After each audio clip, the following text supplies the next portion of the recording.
నమస్కారం. ఈ రేవా అసోసియేషన్ వారందరికీ నన్ను ఇట్లా పిలిచినందుకు మార్నింగ్ ఈరోజు పండుగ రోజు అయినా పిలిచినారు. ముందుగా అందరికీ శ్రీ క్రోధి నామ సంవత్సర ఉగాది శుభాకాంక్షలు. నేను ఈటల రాజేందర్ గారి కోడలి క్షమిత నా పేరు. మీ అందరికీ తెలిసి ఈటల రాజేందర్ గారి గురించి, కానీ అయినా ఒకసారి కుటుంబ సభ్యురాలుగా నేను కూడా ఒకసారి మీకు చెప్తాను. మామయ్య గారు గత 22 years నుండి పాలిటిక్స్లో ఉన్నారు, రాజకీయంలో ఉన్నారు. 6 times హుజరాబాద్ ఎమ్మెల్యేగా గెలిచిండ్రు అండ్ ఈ రాష్ట్రానికి ఫస్ట్ ఆర్థిక శాఖ మంత్రిగా చేసిండ్రు. నెక్స్ట్ హెల్త్ మినిస్టర్గా కూడా చేసిండ్రు తెలంగాణ రాష్ట్రానికి. సో మీరు ఇందాక మీరు చెప్తున్నారు ఒక నాయకుడు ఉట్టి ఎలక్షన్స్ ముందు తిరుగుతాడు, దాని తర్వాత కనిపించరు అని. అట్లా లేరు కాబట్టే అన్నిసార్లు హుజరాబాద్లో ఉన్నారు కాబట్టి అంత మంచి సేవ చేసిండ్రు కాబట్టి 6 times ఎమ్మెల్యేగా ఉండే. సో మేము 60 days తిరిగాము, ఆల్మోస్ట్ 22 years నుండి ఇందులోనే ఉన్నాము. సో అది మాకు వర్తించదు. మీరు ఎక్కడ ఉంటారా? అది మాకు వర్తించదు. అదే మీకోసమే వెతుకుతున్నాను. సో ఎస్, అది వేరే వాళ్ళకి కావచ్చు కానీ అది మాకైతే వర్తించదు.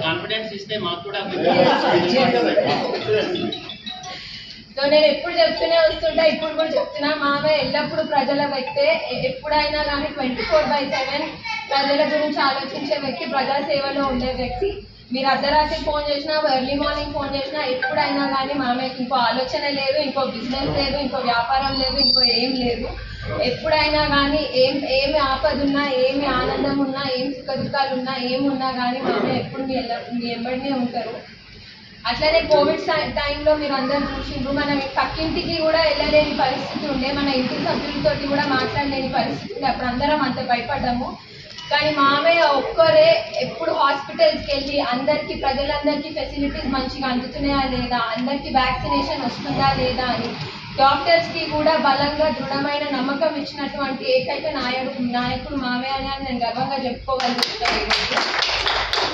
అట్లనే మోడీ గారి గురించి చెప్పినట్టు అయితే మీ అందరికీ తెలిసిన విషయమే, కానీ అయినా ఒకసారి చెప్తున్నా, ఇప్పుడు చాలా క్యాంపెయిన్స్ చేసినారు. ఆయన చెప్పినట్టు ఈ లాస్ట్ 10 years ఎంత అయితే అభివృద్ధి జరిగిందో అదంతా మీరు కళ్ళ ముందు చూసిండ్రు, ఫిజికల్గానే చూసిండ్రు. నేనేం స్టోరీస్ చెప్పాల్సిన అవసరం లేదు మీకు, మీరు ఫిజికల్గానే చూసిండ్రు.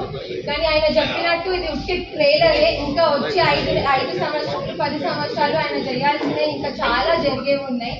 ఇప్పుడు example make in India campaign అనుకోండి. ముందు మనం వాడే ఫోన్స్ కూడా made in China, made in Japan అట్లా ఉంటున్నాయి. చిన్న చిన్న విషయాలు, మనం పొద్దులేస్తే ఫోన్ పట్టుకుంటాం, పొద్దులేస్తే టీవీ చూస్తాం, అవన్నీ made in Japan, made in China ఉంటుండే. ఇప్పుడు అవి గర్వంగా మనం made in India, second largest producer of phone India, ప్రపంచ పటంలోనే ఒక అగ్రగామి కంట్రీగా నిలిచిపోయేలాగా చేశారు లాస్ట్ 10 years.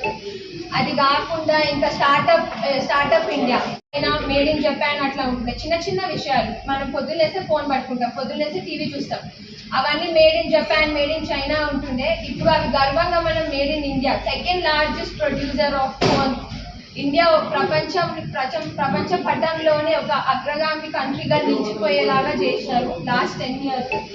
అది కాకుండా ఇంకా స్టార్టప్ ఇండియా, ఫోర్త్ లార్జెస్ట్ ఉంది మన ఇప్పుడు ఇండియా. సో మన పిల్లలు ఇప్పుడు యూకేలో ఉన్నా, యుఎస్లో ఉన్నా, ఎక్కడ ఉన్నా, ప్రపంచంలో ఎక్కడున్నా నేను గర్వంగా ఇండియన్ని అని చెప్పుకోగలిగే స్టేట్కి తీసుకొచ్చిరు అని అంటే అది మోడీ గారే. ప్లస్ మన మల్కాజ్గిరి విషయానికి వస్తే, మోడీ గ్యారంటీ ఈటల షూరిటీ తోటి మనకి ఒక విజన్ ఫర్ మల్కాజ్గిరి అనే మేనిఫెస్టో ఉంది. ఆ మేనిఫెస్టోలో మనకి మెట్రో కారిడార్ వస్తుంది. మనం కంపెనీలు అడిగారు, మా పిల్లలు గచ్చిబౌలికి షిఫ్ట్ అయిపోతున్నారు, మొత్తం IT సెక్టర్ కాబట్టి మేము మాత్రం ఇక్కడనే ఉంటున్నాము, మాకు ఇక్కడ ఫ్రెండ్స్ ఇక్కడ ఉన్నారు కాబట్టి మేము ఇక్కడ ఉండిపోతున్నాం, కానీ మా పిల్లలు మాత్రం అక్కడికి షిఫ్ట్ అయిపోతున్నారు అని. సో అట్లాంటి ఏమి ఇబ్బందులు లేకుండా మనకు అన్నపోయే వారికి అల్వాల్ పోలారం స్ట్రెచ్ కూడా మెట్రో రాబోతుంది ఇప్పుడు. అట్లానే స్కిల్ డెవలప్మెంట్ పార్క్ కూడా వస్తుంది, IT స్కిల్ డెవలప్మెంట్ పార్క్ మెట్రోలో. సో ఇవన్నిటితోటి మళ్ళీ మనకి ఫ్యూచర్లో ఎంప్లాయ్మెంట్ అవకాశం ఉంటుంది. ఇంకా చాలా మటుకు జరుగుతున్నాయి.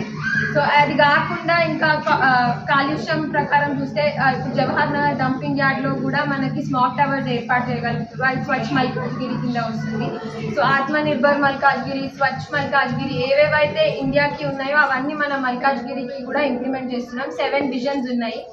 సో ఇవన్నీ మీరు గుర్తుపెట్టుకొని ఇంకా అసలుకి ఎండాకాలము లైన్లో నిల్చొని ఏం ఓటేస్తాంలే అని అనుకోవద్దు. ఇంకా సమ్మర్ హాలిడేస్ కూడా వస్తాయి కాబట్టి ఊర్లలోకి వెళ్ళిపోయే ఇవి ఉంటాయి కాబట్టి అవి ఏం చేయకుండా ప్లీజ్ నా ఒక్క విన్నపము, అందరు ఇక్కడే ఉండి ఒక 10-15 మినిట్స్ అయినా కానీ లైన్లో నిల్చొని మన వచ్చే 5 సంవత్సరాలు బాగుండాలని చెప్పి ఆశించి మీరు అందరూ బీజేపీకి, ఈటెల రాజేందర్ గారికి ఓటేస్తారని నేను ఆశిస్తున్నాను.